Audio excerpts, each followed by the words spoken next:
He is back. Jose Mourinho is back. You can't keep the man out of the headlines.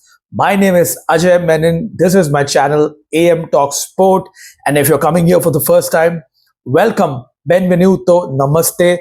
I'm going to do this video in English so that my friends in Turkey, in the US, wherever they are, who are fans of Jose Mourinho, can enjoy this video. I'm going to give you a perspective for Fenerbahce and for Jose Mourinho fans, what you can expect from Jose after he spent 2.5 years with us at ICE Roma. So without any further ado, let's get to the video. If you're new here, do consider hitting the subscribe button. It's a small thing for you, but it means the world to a creator like me. And that's the first thing that Jose Mourinho brings to the table. The us against the world mentality. You must have read his interviews already, where he's like, Fenerbahce's shirt is going to be my skin. Well, he's not lying. I mean, a lot of fans turned up for his unveiling in the stadium. People were tracking his helicopter, all the movements after he was there in London, Wembley for the UEFA Champions League final.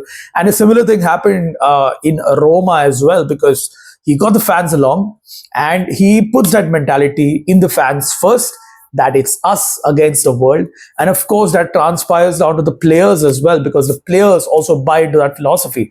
And for Fenerbahce, that might not be a bad thing, because Fenerbahce finished second behind their eternal rivals Galatasaray, and they haven't won the Turkish Super League for a while. So the us against the world mentality will bode well, in my opinion. It kind of worked well for us as well in Roma, but we'll get to that in a bit. Secondly, Jose Mourinho is not a tactical dinosaur. Contrary to what you read on the internet, contrary to what you read by a lot of ex-pundits, Jose Mourinho still is a top tactician. I really believe that his tactics are not outdated. Sure, he does grind a lot for results, but for a club like Roma, we were sort of a flair club that would score a lot of goals but also concede. We would fall to dramatic defeats, maybe a 3-0 lead and then we lose 4-3. I've seen games in which that happens. So what Jose Mourinho brings, he brings that defensive stability and he brings that assurance, especially in year 1 and year 2. I think the way that he kind of revolutionizes a team as soon as he joins in, the same set of players, especially the defenders, they suddenly start playing like they're, world-class Maldini and world-class Franz Beckenbauer, because that's what Jose Mourinho brings. A lot of 1-0 results, but those are part of the game. For us, it's 3 points and a win. That's the most important thing. And yes, at Roma, Paulo Fonseca, the predecessor to Jose Mourinho, played in a back three. So Jose Mourinho carried that forward as well, despite trying 4 at the back. But I think for about majority of the games, it was 3 at the back, and that's what Jose inherited and built on. At Fenerbahce, I see that it's a 4-4-2 shape. A lot of ex-Premier League players like Edin Dzeko, Josh King, Kaglar Soyuncu, Cengiz Under, Dusan Tadic.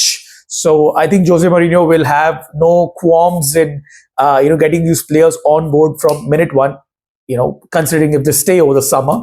And of course, Jose Mourinho, the third part is that he has a pull in the transfer market, because the kind of players that he can bring is second to none.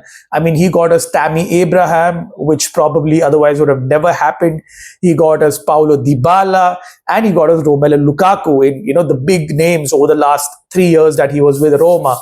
So consider a very, very similar thing for Fenerbahce as well, because his name can get a lot of pull. So just to recap, I think the 3 things that Mourinho brings to the table immediately is, first, he'll bring the fans to the stadium, the us against the world mentality. Secondly, he will adapt to the players that he's got, the tactics that was set by the previous manager, and he will take it forward. He will get you those results. Probably that'll help in the long run. Those tough games where generally it ends up in draws, tricky games, he'll give you those 1-0 results. The third is the transfer pull. man, Jose still has the pull. A lot of players want to work under Mourinho, and that's going to be the case in Turkey as well. I'm sure that he's going to bring some big names into the Turkish Super League. So I'm going to watch the space. I'm like hoping that even you guys watch the space. If you're a Fenerbahce fan, be excited. You could probably have a big name, at least one big name coming to your team. Hopefully, it's no one from Roma. I mean, Lukaku and Dybala. So Lukaku is not a Roma player. So I'll talk about Dybala. I hope Dybala stays with us. I think he will stay with us. So you can probably get Rick Karsdorp if you want from Roma. That's the only player that I'm ready to sacrifice. But yeah, let's get to the not so good side of things now, which will probably hurt a bit of Jose Mourinho fans, but I speak for what it is. Let me just tell you before I head to that section. I'm a Mourinho fan. I love Mourinho. I respect what he did for the club. I have immense gratitude for Jose winning us the UEFA Europa Conference League. A trophy means a lot, and he ended our barren run. So yeah, just to reiterate myself, I have complete and utmost respect for Jose Mourinho. But if he comes for my club, I'm not going to stay quiet, because for me, the club is about everything, right? So yeah, so let's get to the sort of negative points of appointing Jose Mourinho and what Fenerbahce fans can expect. The us against the world mentality is fantastic, but after a while, it does get toxic. Imagine this, you're dating a girl who is way above your league, right? And after a while, things start getting toxic, and your best friend has to come out and say that, bro, you need to break up with this chick. Things aren't going right. But you're like, oh, wait, she's out of my league, and like I'm having a good time. You completely are oblivious to the toxicity, and an external force has to come and take you out of it. After a while, the relationship with Jose Mourinho and some of the players and fan bases, I should say, does get toxic. It's a fact.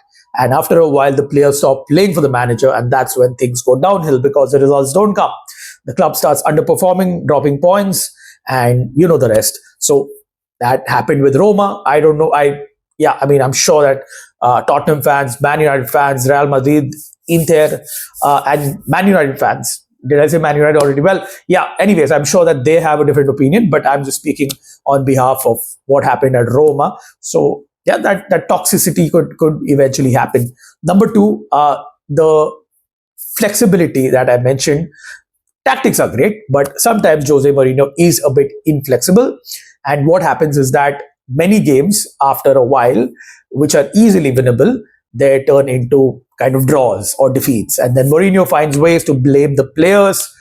He does a good job in protecting the players, but when things don't go his way, the players are the first line of attack for Mourinho. And again, that leads to what happened in point one. Number three is the pull, of course, as I mentioned, that Jose Mourinho does have the pull, but Fenerbahce, like Roma, can't afford to sign the likes of what a Premier League club can. And Jose Mourinho will ensure that the club's president and the board gets a nice earful whenever he goes and does an interview. Like, I can't sign X player because we are not Man City. I can't sign ABC because 1, 2, 3. You know how it is. So he does get a bit frustrating, and he does start attacking the board, the management, in their inefficiency to sign a player. It's not their inefficiency per se.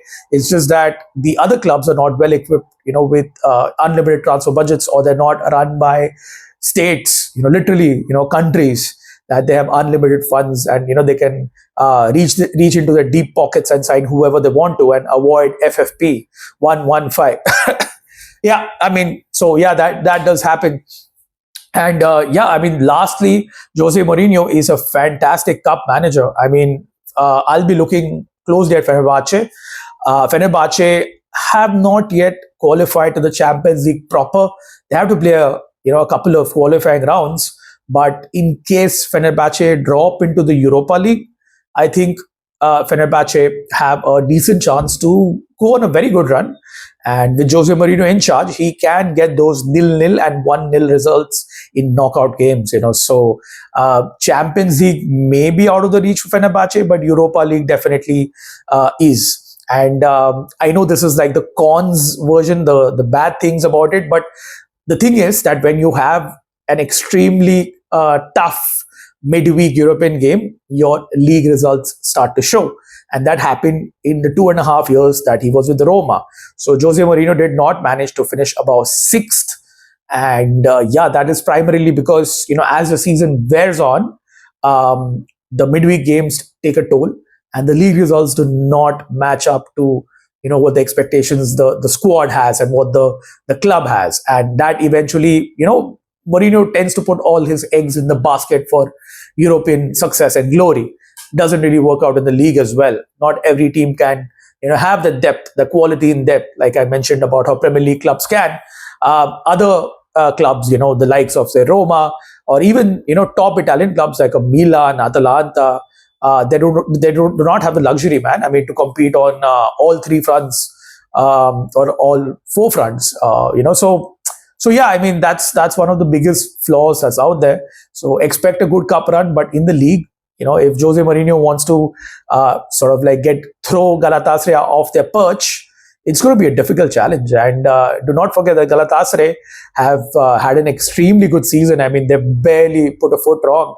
Fenerbahce finished on 99 points, but still finished second. So he's got his challenge. He's got his task set out already. So it's going to be interesting. And with that, I'm going to wrap up this video. I hope that you guys can leave a comment below. And hopefully, I know that a lot of Jose Mourinho fans might not take it in the wrong way, but hey, this is what it is. It's my perspective. And if you do like this kind of channel, if you do like this kind of content on my channel, do consider subscribing to it, and of course sharing it with your friends in your football community. This is Ajay Menon, and that's all for today in this video of what you can expect of Jose Mourinho at Fenerbahce. Until next time, it's Arrivederci. Ciao, ciao.